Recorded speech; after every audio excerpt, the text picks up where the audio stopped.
제가 읽겠습니다. 그 12문은 그 12문은 12진주였으니 문마다 각각 하나의 진주로 되어 있고 도시의 거리는 숭금인데 투명한 유리 같더라. 23절입니다. 그 도시는 해와 달이 그 안에서 비출 필요가 없었으니 이는 하나님의 영광이 그것을 비추고 어린 양께서 그곳에 광채가 되시기 때문이라. 25절입니다. 또 그 도시의 문들은 낮에 절대로 닫히지 아니하리니 이는 거기에 밤이 없을 것이기 때문이라. 자, 함께 우리 22장 5절 읽겠습니다. 시작. 거기에는 밤이 없겠고 또 그들에게 등잔불이나 햇빛이 필요 없으니 이는 주 하나님께서 그들에게 빛을 주시기 때문이라. 또 그들이 영원 무궁토록 통치하리로다. 아멘. 기도하시겠습니다. 하나님 아버지, 이 시간 통해서 또 주님 말씀 저들에게 가르쳐 주옵소서. 저희들의 영의 눈이 열려서 하나님의 말씀을 온전히 받아들이고 또 하나님의 그 뜻이 무엇인지 또 이 말씀들 속에서 찾고 저희가 그 안에서 평안과 기쁨과 또 안식을 얻을 수 있도록 도와주옵소서. 예수님의 이름으로 기도드립니다. 아멘. 앉으시겠습니다. 자, 오늘 말씀 제목은 올 세상 새 하늘들과 새 땅과 새 예루살렘에는 밤이 없다 라는 제목입니다. 올 세상에는 밤이 없다 라는 제목입니다. 우리 그 새 예루살렘 진주문에 대해서 우리 지난 시간에 봤는데 우리 그 진주문 하나하나마다 위에 기록될 그 이스라엘 12지파의 이름들에 대해서 우리가 잠깐 봤습니다. 근데 제가 이 에스겔서 48장을 보니까 그 48장 31절에서 34절에 보니까 그 천년왕국의 새 예루살렘의 문들에도 12지파의 이름, 그 소유하는 그 지파들이 그 문을 소유하는 지파들의 이름이 나오더라고요. 그러니까 12문이죠. 거기도 12문인데 그 천년왕국의 예루살렘의 문들을 소유하는 그 지파들의 이름. 만약 이것이 이제 새 예루살렘까지도 적용이 된다면 우리 거기에 들어갈 이름들이 무엇인지 알 수 있습니다. 그래서 에스겔서 48장 31절에서 보면 이제 북쪽을 향한 세 개의 문들에는 르우벤, 유다, 레위가 각각 소유를 한다고 나오고요. 그 다음에 동쪽 편의 세 개의 문들은 요셉, 베냐민, 단이 소유한다고 나오고요. 또 남쪽 편에는 또 세 개의 문들에 시므온, 이사갈, 스불론, 그리고 서쪽 편은 갓, 아셀, 납달리 이렇게 소유한다고 되어 있습니다. 그러니까 단지파, 레위 지파도 빠지지 않는다는 거죠. 그 대신 이제 에브라임과 므낫세가 하나로 되는 겁니다. 자신의 아버지인 요셉이 여기 들어간다는 거예요. 자, 그러니까 처음 야곱의 12아들의 이름이 그대로 천년왕국의 예루살렘의 성문들의 다 이름이 들어간다는 겁니다. 자, 요것이 이제 그대로 새 예루살렘으로 적용이 되면 우리는 여기에 대한 논란의 여지가 전혀 없게 됩니다. 아마 그렇게 되지 않을까 저는 생각해요. 그대로 그 12 이름이 새 예루살렘의 12지파의 이름으로 새겨질 것이라고 생각합니다. 자, 이제 오늘은 우리가 하늘 본향 이 새 예루살렘의 내부의 모습을 함께 살펴봅니다. 아마 오늘하고 다음 시간까지 진행이 될 것 같아요. 자, 오늘 본문의 21절에 나왔죠. 요한이 이제 진주문들을 보게 되고 이제 도시 안으로 이제 가까이 가게 되는 겁니다. 가까이 갔을 때 그가 본 것이 이제 거리들입니다. 거리. 도시 안에 거리가 있는데 그 거리들이 맑은 숭금이라고 그가 얘기하고 있습니다. 처음 요한이 보았던 그 유리 같은 그 숭금의 실체가 바로 이 거리들의 모습이었던 거예요. 자, 이 지상에는 없는 그 맑은 수정 같은 숭금이 그 거리의 포장재라는 사실입니다. 여러분, 지금 거리를 보면 벽돌, 콘크리트, 아스팔트로 포장재를 깔죠. 자, 그것은 비싸지 않으면서도 우리 차가 달리거나 우리 사람이 다니기에 불편함이 없도록 거칠지 않게 포장한 겁니다. 아주 효율적이고 효율적으로 만든 그 거리입니다. 자, 그러나 우리 본향집의 거리는 거리의 포장재는 황금길입니다. 아까 우리 찬송가에도 황금길이 나왔는데 사실은 황금길은 정확하게 말하자면 틀렸습니다.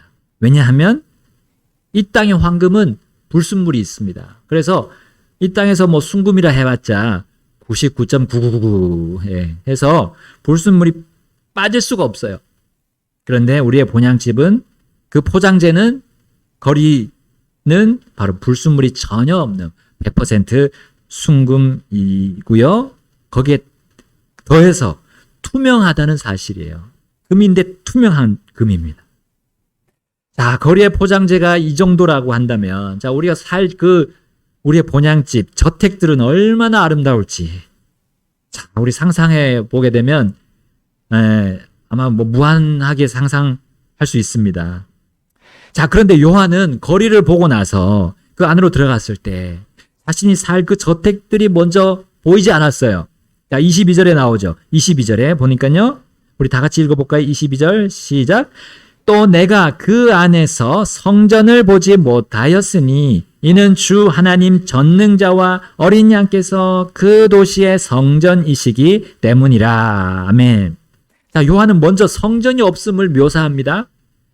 그 도시의 내부의 어떤 환경보다도, 어떤 광경보다도, 무슨 어떤 저택들보다도 그 요한의 눈에 들어온 거는 성전이 없다는 걸 그가 봤어요. 왜냐하면 그 성전이 누구시죠? 주 하나님 전능자. 그리고 어린 양께서 그 도시의 성전이라는 것을 그게 먼저 가장 눈에 들어왔던 겁니다. 여러분, 주님께서 그 도시의 성전이심이 가장 먼저 들어왔고 그것을 묘사했는데 이것은 여러분 우리가 살고 있는 이 현 세상의 예루살렘이나 또 오게 될 그 천년왕국의 예루살렘과 비교할 수 없는 전혀 다른 새 예루살렘이라는 것을 강조하고 있는 모습이에요.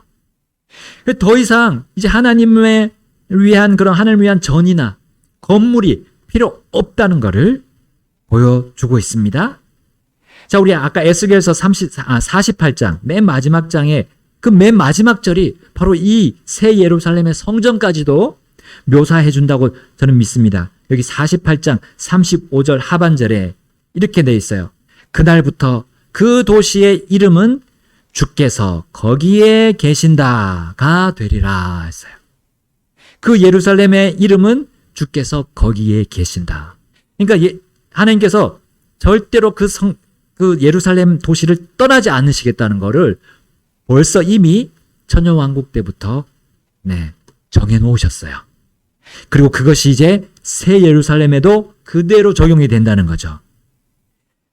옛날에는 예루살렘 도시를 하나님이 떠나셨죠. 하나님의 영이 동쪽 문을 통해서 떠나버리셨어요.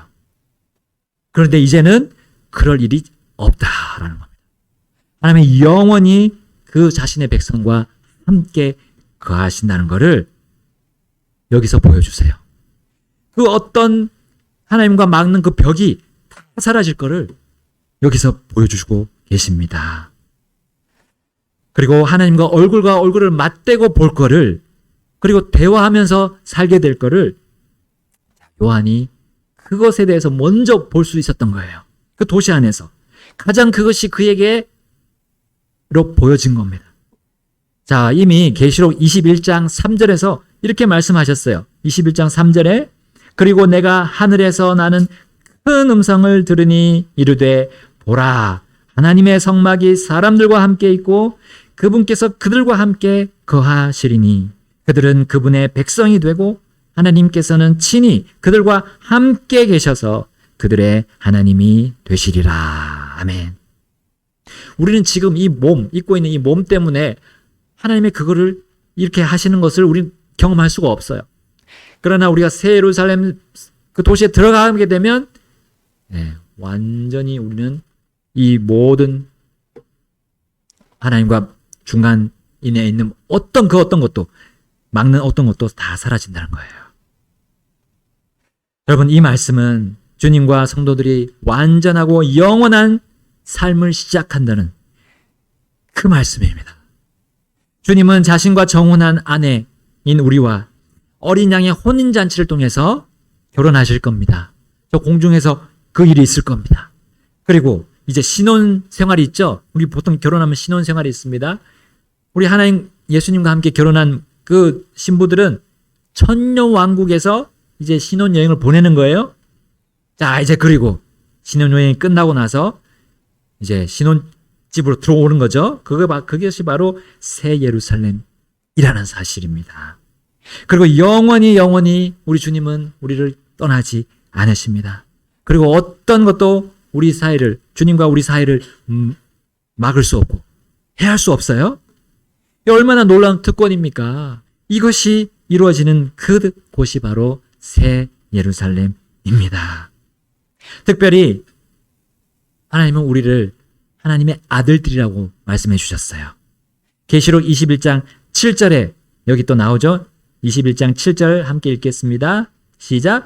이기는 자는 모든 것을 상속받으리니 나는 그의 하나님이 되고 그는 내 아들이 되리라. 아멘. 자, 우리 하나님의 아들들이 나오는 부분이 성경에 있습니다.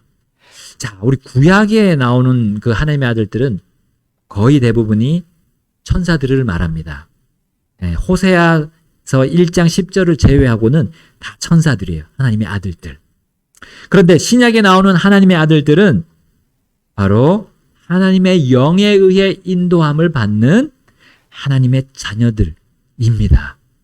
그것이 이제 로마서 8장 14절에 나옵니다. 이는 하나님의 영에 의해 인도하심을 받는 자들은 다 하나님의 아들들이기 때문이라 했습니다. 자, 그러면서 이제 로마서 8장 16절에서는 성령께서 친히 우리의 영과 함께 우리가 하나님의 자녀인 것을 증언하신다고 했고요. 또 17절에 보시면 그 자녀들이 바로 하나님의 상속자이며 그리스도와 함께 영광을 받는 공동 상속자임을 보여줍니다.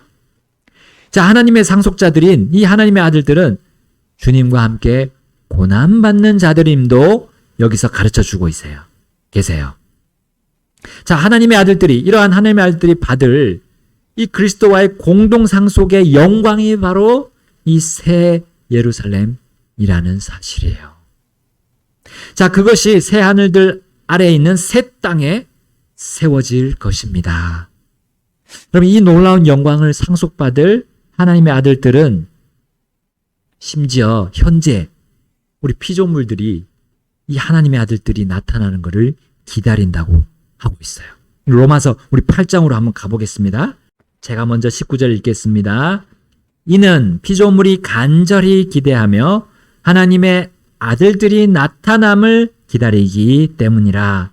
이는 피조물이 헛된 것에 복종하게 된 것은 자진해서가 아니요 오직 소망 가운데 복종하게 하신 분 때문이니 이는 피조물 자신도 썩어짐의 속박에서 해방되어 하나님의 자녀들의 영광스러운 자유에 이를 것이기 때문이라. 이는 온 창조 세계가 신음하며 이제까지 함께 고통 속에서 산고를 치르는 것을 우리가 알기 때문이라. 함께 우리 23절 읽겠습니다. 23절 시작. 또 그들뿐 아니라 성령의 첫 열매를 가진 우리 자신들까지도 속으로 신음하며 양자 삼으심 곧 우리 몸의 구속을 기다리느니라. 아멘. 여러분, 피조물, 지금의 우리 피조물들도 신음하면서 기다리는 것이 바로 이 새 하늘들과 새 땅, 그리고 거기에 세워질 새 예루살렘이라는 사실이에요. 피조물들이 기다리는 그 영원하고 완전한 날을 여는 자들은 바로 구원받고 주님과 함께 고난당한 하나님의 자녀들, 바로 하나님의 아들들이라는 사실이어야 합니다. 여러분, 이 놀라운 사실로 인해서 우리는 이 현재에 있는 동물들 있죠. 또 식물들 있습니다. 그리고 하늘의 해와 달과 별들, 천체들이 있습니다. 온갖 피조물들, 저 바다들, 산들, 이 모든 것을 보는 우리의 고정관념이 바뀔 거예요. 왜냐하면 그들이 내는 소리들 중에 어떤 소리들은 신음하면서 고통당하고 있는, 산고를 치르고 있는 그 소리이기 때문이에요. 자, 여러분, 그들이 이 내는 소리들을 들을 때 이제는 좀 생각이 달라져야 됩니다. 이 소리는 바로 우리가 주님 앞에서 새 예루살렘을 상속받을 때 그때를 얘네들도 기다리는 그 소리구나.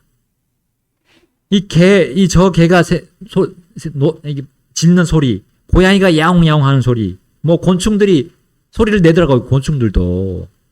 한나가 저기 장수풍뎅이를 키우는데 장수풍뎅이도 짜짜짜 하면서 그렇게 소리를 내요. 네. 또 우리 별도 소리가 나잖아요. 별도 사실. 별이 소리가 너무 크거나 우리 귀에는 안 들릴 정도로 크거나 작기 때문에 안 들릴 뿐이지 소리가 나고 있어요. 그럼 이것들이 의미 없이 울부짖는 것이 아니라는 거예요. 우리가 몸이 구속될 그날, 우리가 영광스럽게 될 그날을 얘네들이 기다리는 거구나라는 거 우리 생각할 수 있어요. 새 하늘들과 새 땅 그리고 새 예루살렘을 얘네들도 기다리고 있구나. 그렇다면 나는 이 세상을 어떻게 살아야 되나? 주님과 함께 고난을 당하는 거. 그거 기쁘게 감내해야지. 라고 우리는 생각할 수 있습니다. 여러분, 성도 요한은 새 예루살렘의 내부의 모양보다는 자신이 지금 거기 들어갔고 또 거기서 살 것에 대해서, 영원히 살 것에 대해서 주목했던 겁니다. 그리고 그 도시의 주인이시자 그 도시를 비추는 그 빛이 누구신지 곧바로 확인하면서 그는 놀라워했을 거예요. 자, 21장, 오늘 계시록 21장 다시 돌아가셔서 23절을 함께 읽겠습니다. 그 도시는 해와 달이 그 안에서 비출 필요가 없었으니 이는 하나님의 영광이 그것을 비추고 어린 양께서 그곳의 광채가 되시기 때문이라. 아멘. 여러분, 빛을 창조하신 분이 그 도시 안에 실제하고 계시는 거예요. 여러분, 그 빛이 너무나 밝아서 해와 달이 비출 필요가 없는 겁니다. 하나님의 영광이 그 막힘없이 곧장 그 도시 안의 모든 것을 비춘다는 사실입니다. 여러분, 자, 우리 예를 한번 들어보면 저기 대형 그 경기장을 한번 생각해 보세요. 네, 수백 수천 개의 그 서치라이트가 딱 비출 때, 그 밤에 거기 경기장 안을 환하게 비출 때를 한번 생각해 보세요. 야, 그 경기장은 멀리서 봐도 환하게 부각이 됩니다. 밤에, 특히 이제 밤이니까요. 두드러지게 보입니다. 물론 여러분, 이것과는 비교할 수 없는 장관이 이 새 예루살렘에 펼쳐지는 거예요. 왜냐하면 거기는 밤이 없습니다. 밤이 없는 상태에서도 그럼에도 불구하고 너무너무 환하게 빛날 것이기 때문이에요. 우리 지난 시간에 본 그 보석들이 거기를 겉을 장식하고 있습니다. 그 보석을 통과하는 그 하나님의 영광의 빛이 퍼져나가는 그거. 그 어떤 여러분 경기장, 이 세상에 멋진 경기장들이 있는데 그거와 비교가 안 될 거예요. 여러분, 계시록 21장 25절에 이렇게 나옵니다. 또 그 도시의 문들은 낮에 절대로 닫히지 아니하리니 이는 거기에 밤이 없을 것이기 때문이라. 아멘. 여기 낮에 절대로 닫히지 않나 했는데 이 사실 낮이라기보다는 낮까지가 되겠네요. by day라고. 낮까지 절대로 닫히지 않는다는 말입니다. 여러분, 유대인들은 하루의 첫 시간이 언제부터입니까? 저녁 6시죠. 예? 저녁 6시가 이게 날이 바뀌는 거예요. 우리는 12시지만 거기는 저녁 6시부터예요.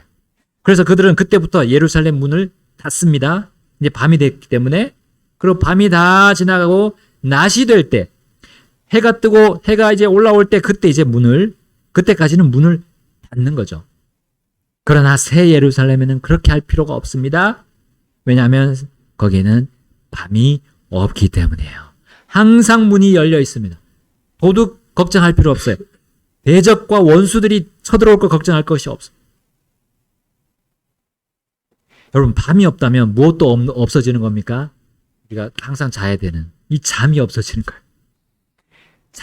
잠잘 필요가 없습니다. 거기는 피곤함, 지치는 거, 이거 없어요. 하나님을 섬기다가 피곤하거나 지칠 이유가 없는 곳입니다. 활기와 생기가 끊임없이 이어지는 세상입니다. 그렇다고 해서 그 활기 넘치는 그 모습이 과도하지 않는 거예요. 다른 사람을 또 걸려 넘어지게 하지도 않은 거예요. 아, 왜 저 사람은 저렇게 계속 나다니고 차분하지 않냐? 라는 그런 평가도 없고 내가 그렇게 평가를 받지도 않을 거예요. 여러분, 밤이 없는 곳에서 살 자들이 어떤 자들입니까? 완전한 자들이에요. 여러분, 밤이 없는 그 도시에 들어오는 자들을 요한은 이렇게 묘사하고 있습니다. 21장 24절 또 26절부터 27절입니다. 24절 제가 먼저 읽겠습니다. 구원받은 사람들의 민족들이 그 빛 가운데서 다니고 땅의 왕들이 자기 영광과 존귀를 그곳으로 가지고 오리라. 26절입니다. 그들이 그 민족들의 영광과 존귀를 그곳으로 가지고 들어가리라. 함께 우리 27절 읽겠습니다.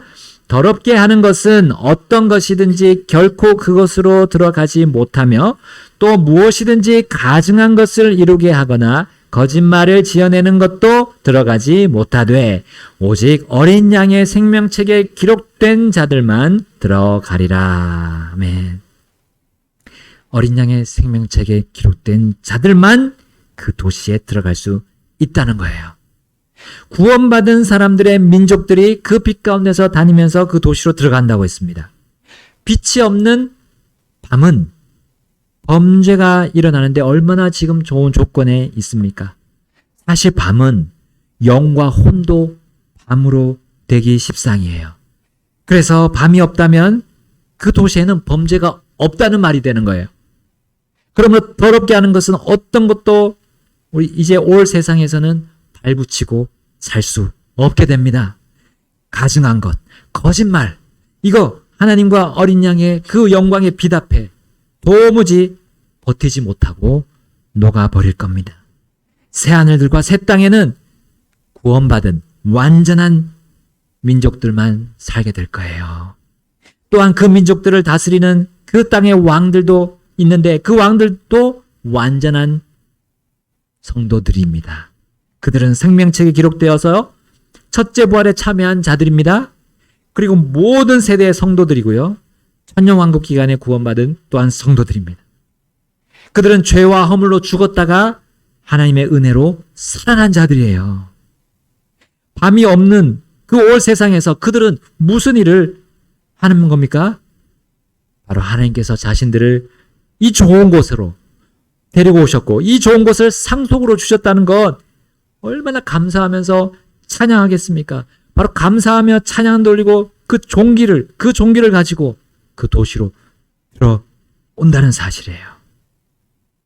왕들이 그렇게 할 것이고요. 또 민족들도 그렇게 그 영광과 종기를 가지고 그 도시로 들어올 겁니다. 그리고 주님은 그들이 가지고 온 그 영광과 종기를 절대로 거부하지 않을 거예요. 여러분, 그 영광과 종기는 불호수를 몫으로 받게 했던 그 죄악들이 조금도 들어가 있지 않습니다. 어떤 허물도 거기 들어있지 않아요. 여러분, 그들은 주의 영광의 빛 앞에서 결코 죄악을 품지 않고 그 완전한 곳에서 살게 될 것이기 때문입니다. 자, 우리 요한계시록 22장에서는 이것에 대해서 덧붙여서 이렇게 설명해 주십니다. 계시록 22장 3절과 4절을 보겠습니다. 3절과 4절 우리 함께 읽겠습니다. 시작. 다시는 저주가 없고 오직 하나님과 어린 양의 왕좌가 그것 안에 있을 것이며 또 그분의 종들이 그분을 섬기리라. 그들이 그분의 얼굴을 볼 것이요 그분의 이름이 그들의 이마들 안에 있으리라. 아멘. 여러분, 새 하늘과 새 땅 그리고 새 예루살렘은 밤이 없고 또한 저주도 없다 했죠? 여러분, 죄가 없기 때문에 저주도 없는 것이 매우 당연한 것이죠. 불법과 범법이 없으니까요. 저주가 있을 이유가 없습니다. 만약 이 올 세상에 왕들과 백성들이 또 죄를 범할 수 있다면 거기에 저주가 없다고 요한이 우리에게 가르쳐 줄 수가 없습니다. 여러분, 지금과는 다른 완전한 자들이 완전한 삶을 거기서 보내는데 이건 매우 자연스러운 거예요. 거기서는 매우 자연스럽습니다. 그러나 지금은 우리 육신을 가지고 있어요.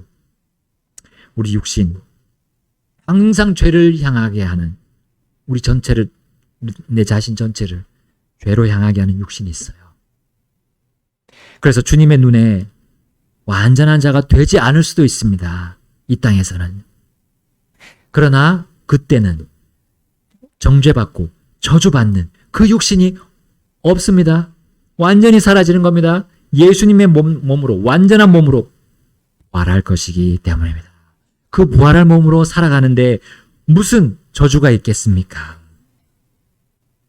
여러분, 그분의 이름이 특별히 여기 나옵니다. 그분의 이름이 그 모든 왕들과 백성들의 이마 안에 있게 될 것인데 그 사람들이 어떻게, 그 성도들이 어찌 죄를 범하겠습니까? 그들의 이마 안에 이름은 어떤 이름입니까? 온전히 의로우신 하나님의 이름입니다. 여러분, 우린 여기서 이 땅에서는 이게 무조건적으로 반사적으로 튀어나오는 우리 악한 말이 있을 수 있어요. 악한 행동이 또 있을 수 있어요. 나올 수 있어요. 이렇게 마취 상태에서 무의식 가운데서 이 뇌가 이 기억하는 게 있잖아요. 그런 뇌 안에 기억하고 있는 그게 밖으로 튀어나올 수 있잖아요. 그리고 우리가 너무나 힘들고 막 화가 날 때는 튀어나올 수 있습니다. 그런데 그때는 하나님의 이름이 우리 이마 안에 있는 거예요. 우리 이마 안에. 그러면 그거조차도 안 되는 거예요. 우리가 완전하게 되기 때문에. 특별히 우리가 그분의 왕좌 앞에서 섬긴다 했습니다. 왕좌 앞에서. 하나님을 바라보면서 왕좌 앞에서 섬기는데 어떻게 우리가 딴 생각을 하고 그 앞에서 거짓된 마음을 품을 수 있겠습니까? 여러분, 이것은 필라델피아 교회에게 주신 그 약속의 말씀의 연장선이 되는 겁니다. 우리 요한계시록 3장 12절에 예전에 봤죠. 3장 12절에 이렇게 나옵니다. 이기는 자를 내가 하나님의 성전의 한 기둥이 되게 하리니 그가 더 이상 나가지 아니하리라. 또 내가 그의 위에 내 하나님의 이름과 내 하나님으로부터 하늘에서 내려오는 새 예루살렘 곧 내 하나님의 도시의 이름을 기록하리라. 또 내가 그의 위에 내 새로운 이름을 기록하리라. 아멘. 여기 세 가지 이름이 들어있네요. 내 하나님의 이름, 그리고 내 하나님의 도시의 이름, 그 새 예루살렘의 이름, 그리고 그의 위에 내 새로운 이름도 기록한 데 있어요. 새로운 이름. 여러분, 이 찬송 아세요? 영광 중에 기록된 새 이름이 있습니다. 그것은 내 이름입니다. 오, 그래요. 그것은 내 이름입니다.